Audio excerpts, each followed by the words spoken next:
It's about 10:15 at night here on Tuesday the 23rd of June here in Brisbane, Australia. Wherever you are, I hope you're staying safe and I hope you're having a great day. I'm just going to make a fairly quick video just on a couple of recent liveries that I've done. I did a video the other day on making a mate's 350Z livery for him. And I apologise that video went for quite a while. It wasn't because it took me that long to make the livery. It was more because I had a few other things going on at the time. So I apologise that video went for a long time, but my suggestion is try to skip through it and you'll see the bits that are relevant to the making of the livery, because I actually go pretty much from go to woe making the livery from scratch. So, but tonight it's just going to be about showing you a couple of liveries, I should say, that I did over the weekend. So it'll be a very quick video, this one. And so let's get into it. So I effectively made 3 cars, so I'm just going to cover off on those 3 now. The first one will be the GT350 Mustang. It's the second GT350 that I have. As you can see there's another one with a very, what I would call a basic livery that I did very early on the piece, February 2019. You can see the date there. I'd like to think my livery skills have improved since then. Anyway, let's have a look at this car.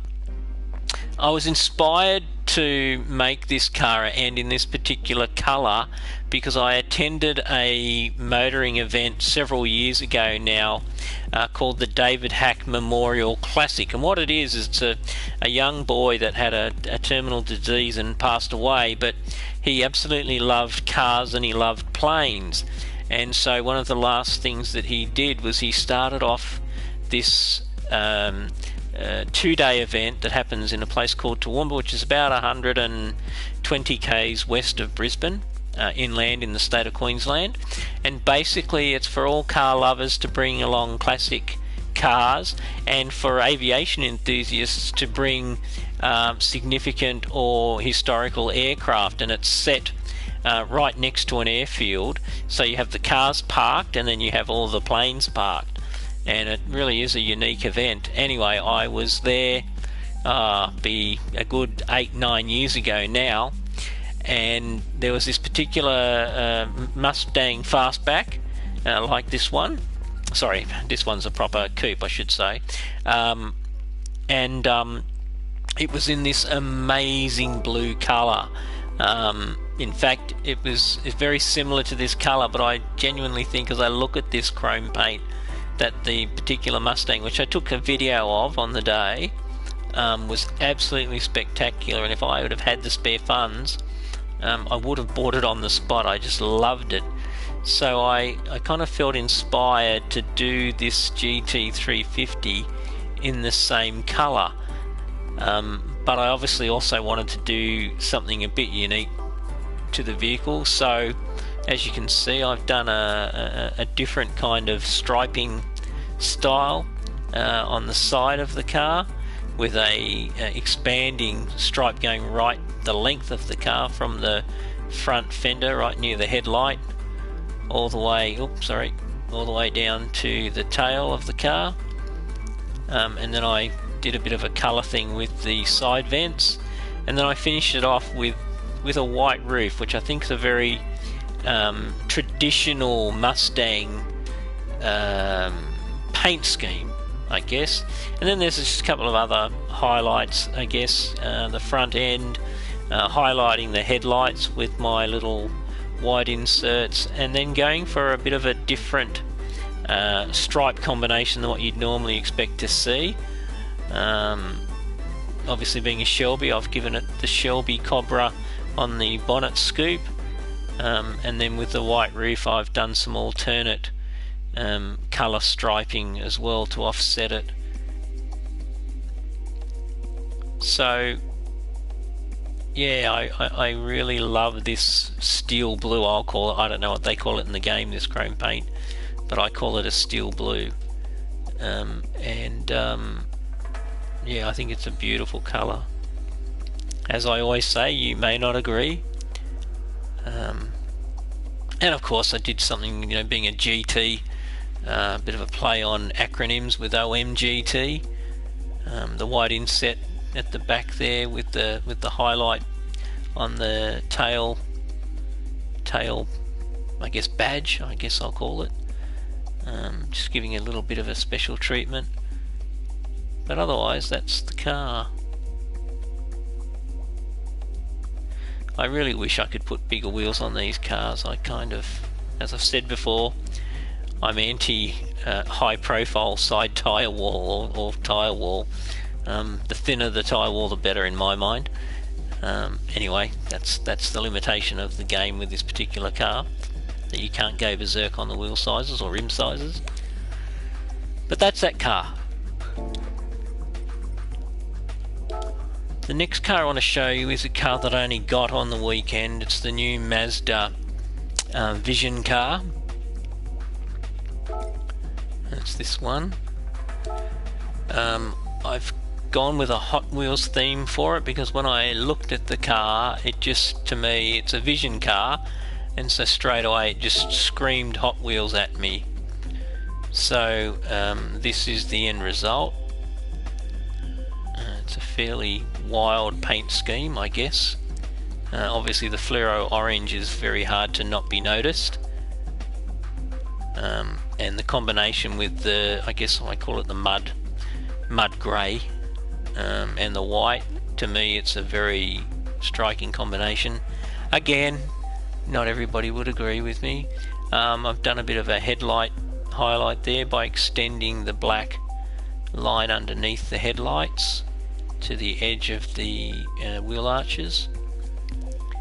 Bit of colour coding in there with the grey, not the black, and then obviously colour coding the front splitter with the highlight.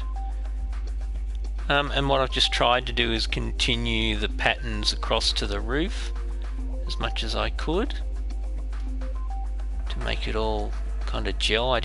I wanted to leave the bonnet in the fluoro orange colour, sorry.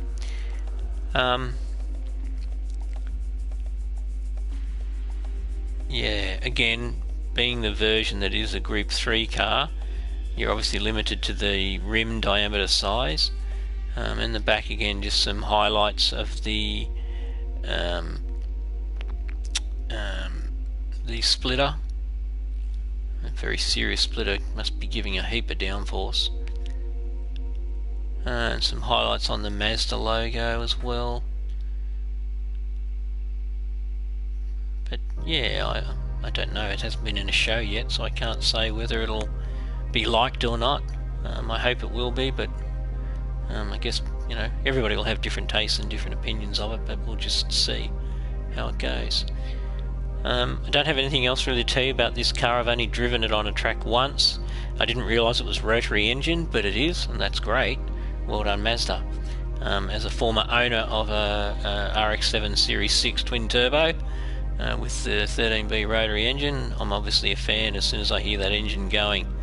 I had that car, that Series 6 car, for 10 years and did 170, 180 odd thousand Ks in it, so it's fair to say I liked it.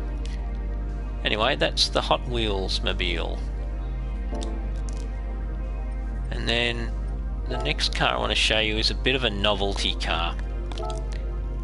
I got this car as a gift car. It is a BMW, but the reality is for me that I don't regard it as a, I guess, a normal BMW car. Oh, that's interesting. Where is my design? That's very odd.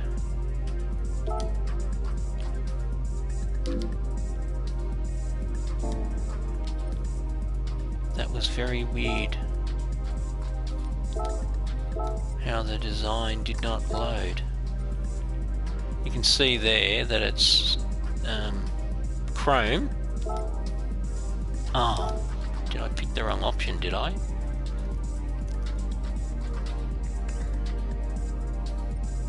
Ah, there we go. Phew. As I said, it's a very, very basic non-BMW car, and I looked at it and I just thought to myself, you know what, this car just looks like a toaster. And so that's exactly what I went and created. I went and created a BMW Toast Eye. And this is the result. So you can see the eject button, the more button, the lights, the slider to determine how well cooked you want your toast. And then obviously at the roof is the toast slots.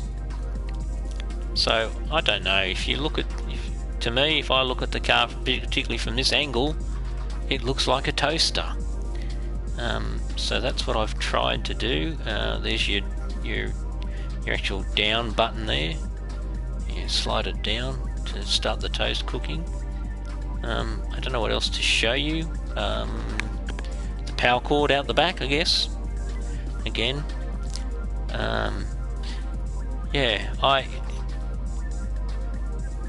it actually took me a while to do this design, not so much because it was tricky, but just because I had to be inventive with the way I was going to make it look, and with you know, redoing that there is a like an ambulance or a police light that I've modified to suit what I needed. It's a triple light cluster, but I obviously only wanted a blue light and a red light, a blue light to indicate power and a red light to indicate that toast is ready. You know, your two buttons there, an eject button and a more button. You know, some toasters obviously have more functions than that. The creation of the I don't even know what you call it, what that piece is that when you go to push the toast down, that lever, I'll call it a lever. That lever, the slider for the, I had to extend this. You can't tell on this light that that's the same color as the inset color, but I can't modify that blue inset, so I had to extend it to give it the proper effect of it being a toaster, I guess.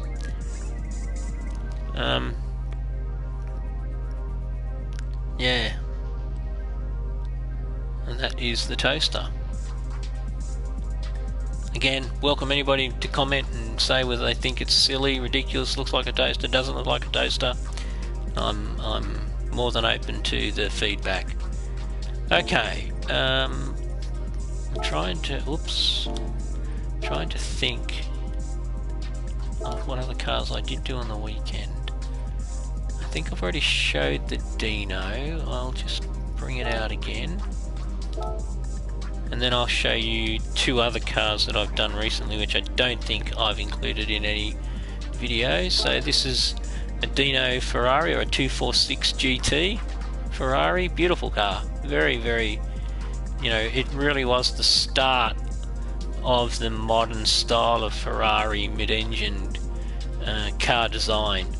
I can see the 308, I can see the 328, I can see the 288 in this silhouette,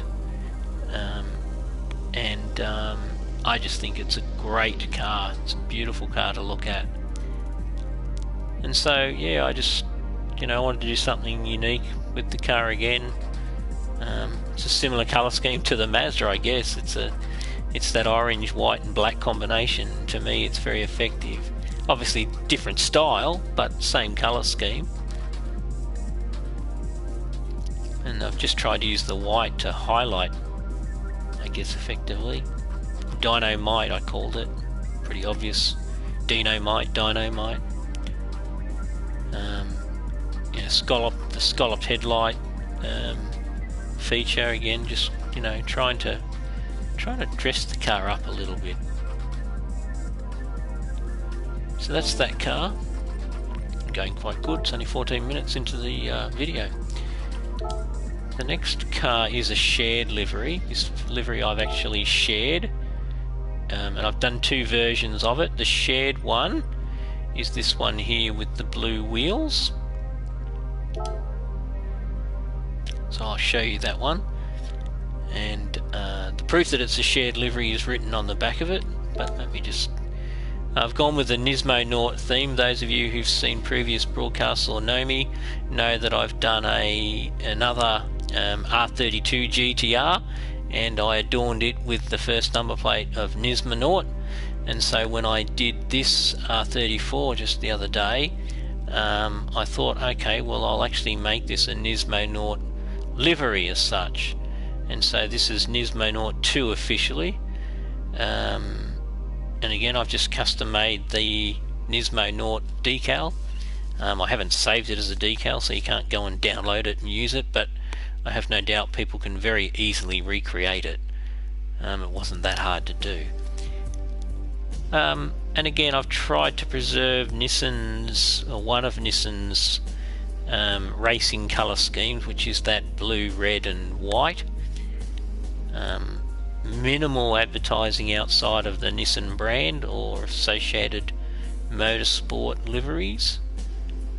And I'm quite happy with it. I think it looks pretty good. Again, the feedback is what tells me what everybody else thinks, so please provide feedback. And you'll see there at the back, if I zoom in, whoops, too far, shared livery. So I do that with the cars that I share. I will put a shared livery sign on it. And I do that for two reasons. One is because I may not alter my version of the livery to make it unique, but it certainly won't have shared livery written on the back of it. And so it's my way of kind of saying to everybody, yeah, this is my livery. If somebody else turns up in a car show in the same livery as me, which may not ever happen because of the number of people playing versus the number of people that might download my livery. But if it ever were to happen, it's very easy for me to point out that it's my livery. And in some car shows you need to have that ability. So yeah, I'm pretty happy with it. I can quickly show you my version of it. Won't be too hard to do. And my version of it has different wheels otherwise, and doesn't have shouldn't have shared livery on the back. I haven't actually double checked, but I'm pretty sure it won't have. But you can see I've gone with a different wheel package, different colour scheme, but I think that it's just as effective as the fluoro blue 5-spoker. I think it's a very beautiful wheel design. Interested to see what people think. And as I said, you can see at the back there is no shared livery on there. So again, that just preserves a bit of originality for me. But otherwise the car is identical. Okay. Next car I want to show you is the R32 Nissan GTR, which is probably quicker for me to find right there. I really love this livery. And I love it not because I think it makes the car look amazing. I think it looks okay, but I love it because of the fact that it really is done to highlight what I think is a very key part of the R32 GTR, which is that very thick C-pillar. It made it a very unique car at the time, and it's reminiscent of the late 70, early 80 Mustangs. I apologise, I don't know the model designations, but the early 80 Mustangs, where they really went through that different styling of that pronounced C-pillar as well. And for me, the R32 GTR has a similar kind of uniqueness. It's not necessarily pretty, but it does, as a design, it does stand out. So yeah, so I wanted to highlight that, and so I've tried to do the livery on that C-pillar accordingly. And then the rest of it, I've just, again, I've tried to give it a unique character through the fading of the paint colours, from the dark blue to the light blue to the light purple into the burgundy, I guess is the final colour at the back there on the boot. And as you can see, Nismonaut is the number plate. Now this was Nismonaut 1 effectively.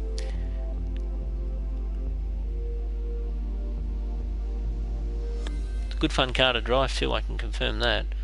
I've done maybe 10 laps in it now and I've really enjoyed it. Okay. That may be everything. I'll just do a double check. But that may be all the okay, I'll share this one. I'm not sure I've shared this livery. Obviously you can see there by the number of liveries on the BMW VGT. I love this car. I do absolutely love it. I was saying to a business colleague that if money was no object and I could convince BMW to do it, I would ask them to make me one of these cars, because I just love everything about it. I love how it looks, I love how it sounds, I love how it drives. The only thing I could possibly suggest for improvement, like any motoring person, more power. I'm yet to see somebody say, oh, I love that car, but I wish it had less power. Yeah.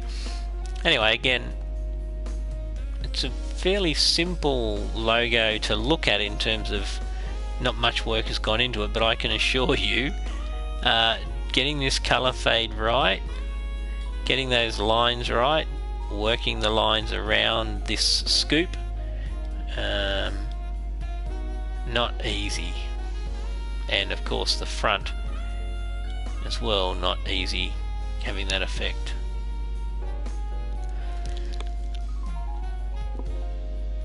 I also really love this colour. It's just a very, I don't know, it's a warm colour. It's striking, but it's also warm, in my mind.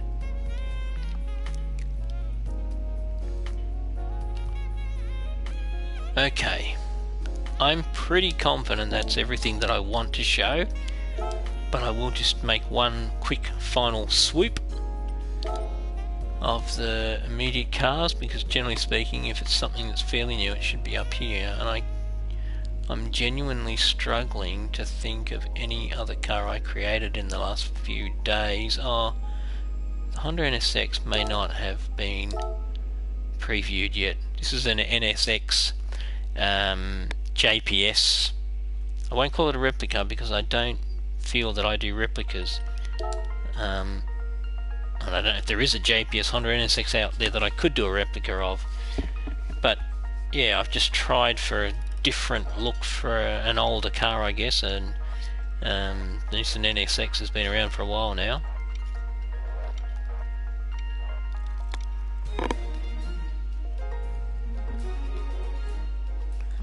Oh, the bonnet. I've tried to do something unique with the bonnet as well, as you can see. It's the JPS logo, but I've just, done multiples of it in multiple sizes to create, I don't know what you'd even call that effect. I don't know. I'll think of a name. I'll think of a word, and when it comes to me, I'll share it with you. That Honda badge is totally custom. If I zoom in, you'll see some errors, so be prepared. That's actually a red livery, but I've had to use the livery editor to modify that on the boot to give it that yellow colour. I don't know what else to say.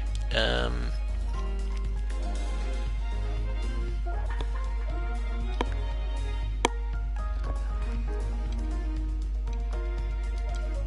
think it's a great car. I think if somebody had bought one of these in the last 6 or 7 years, which would have likely have been a car that's had a few Ks on it, maybe 2 to 3 years old at that point, for the last editions that were available, I think you're actually sitting on what will become a very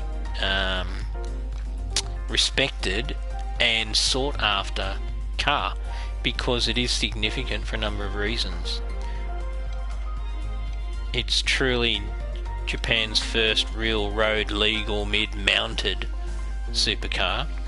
It's also the first all aluminium bodied car out of Japan, at least. I don't know whether that's globally, but definitely out of Japan. It achieved some fairly spectacular numbers from a relatively small capacity engine, and it just had that look of being a credible supercar.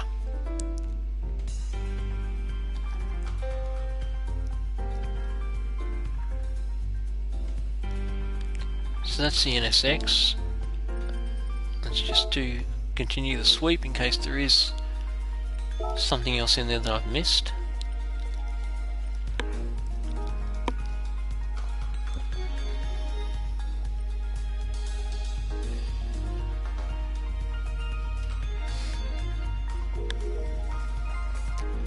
The 350Z I previewed in a previous video, so I don't... alright, I'll just quickly grab it. It's like I said, it's the subject of a 3-hour plus video, and I apologise that the circumstances that happened whilst I was doing that caused me to make that video run so slowly. Like I said, I'm not going to say too much about this, but there is a video on here that you can watch me making this from virtually scratch. So for those of you who are interested in livery design, trying to understand how it works and what things are used and how you do them, whilst this livery is not overly complicated, it will give you a good chance to understand how you can use the livery editor tool to achieve some, you know, pretty impressive liveries considering the livery editor tool itself. So this is my mate Dan's car. He's got a 350Z. So I've put Dan's nads on it, obviously play on the letters, and that's it. Alright, I'm going to say goodbye now on the basis that they're all the new liveries. I'm pretty sure I haven't done any others, and I know how important it is for people to get their you know, own thing happening on GT Sport rather than watching my thing or watching it on YouTube. So I'll end the broadcast there. Thank you very much to anybody that watches, downloads, follows, subscribes, whatever. I really appreciate you doing it. I shouldn't say whatever because that sounds like I'm being flippant. What I mean is everything that you could possibly be doing that's associated to this video. But to finish off, as I always say, if you subscribe to my channel, that gives me more incentive to continue to do certain things, and I do have plans for what I would like to do in terms of creating content for my YouTube channel, but it all starts with you supporting me by liking what you see and obviously following / subscribing as well. Okay, good night, good morning, good afternoon, whatever the case may be. Thank you very much for taking the time to watch the YouTube broadcast, and I will speak to you all very soon. Cheers.